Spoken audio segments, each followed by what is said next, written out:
Hi friends, இன்றைக்கி நான் உங்களுக்கு செஞ்சு காணிக்க போகிற ரெசிபி ஒரு சிம்பிளான லெமன் ரைஸ் எப்படி பண்ணுறதுன்னு பார்த்துடலாம். இதுக்கு ஃபஸ்ட்டு ஒரு பேனில் எண்ணெய் ஹீட் பண்ணி கடலைப்பருப்பு உளுத்தம் பருப்பு ஃபஸ்ட்டு போட்டுக்கோங்க. லெமன் ரைஸை பொறுத்த வரைக்கும் தாளிப்பு தான் இம்பார்ட்டண்ட். அது கொஞ்சம் லேசாக கோல்டன் ஆனோடனே கேஷ்யூ நட் கடுகு போட்டு நல்லா கடுகு பொரியட்டும். அதுக்கப்புறமா வரமிளகா, கருவேப்பிலை, பெருங்காயத்தூள் ஒரு பிஞ்ச் போட்டுட்டு இஞ்சி தோல் உரித்து பொடிசாக கட் பண்ணது, பச்சை மிளகாய், இது ஆப்ஷனல். உங்களுக்கு காரம் வேண்டாம்னு நினச்சிங்கன்னா பச்சை மிளகாவை நீங்கள் ஸ்கிப் பண்ணிடலாம். இந்த தாளிப்பு தான் இதுக்கு இம்பார்ட்டண்ட். அதனால் டைம் எடுத்து அதை லோ ஃப்ளேமில் குக் பண்ணுங்கள். இப்போ ஒரு ஸ்பூன் மஞ்சப்பொடி போட்டு நல்லா மிக்ஸ் பண்ணி அடுப்புலேருந்து பேனை எடுத்துருங்க. அடுப்புலேருந்து எடுத்ததுக்கப்புறமா லெமன் ஜூஸும் உப்பும் போட்டு நல்லா கலந்து விட்டுருங்க. இதுதான் உங்களோட லெமன் ரைஸ் மிக்ஸ். ரொம்ப சிம்பிளாக ரெடி பண்ணிடலாம். இதில் லெமன் ஜூஸ் மட்டும் நீங்கள் அடுப்புலேருந்து எடுத்துகிட்டு ஆட் பண்ணணும். அப்போன்னா நல்லா ஃப்ளேவர்ஃபுல்லாக இருக்கும்.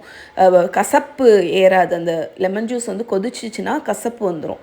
ஸோ இப்போ நம்ம குக் பண்ணி வச்சுருக்கிற ரைஸையும் போட்டு நல்லா கிளறினீங்கன்னா லெமன் ரைஸ் ரெடி. இது லஞ்ச் பாக்ஸுக்கு ஏற்ற ஒரு ரெசிபி. ட்ரை பண்ணி பாருங்கள்.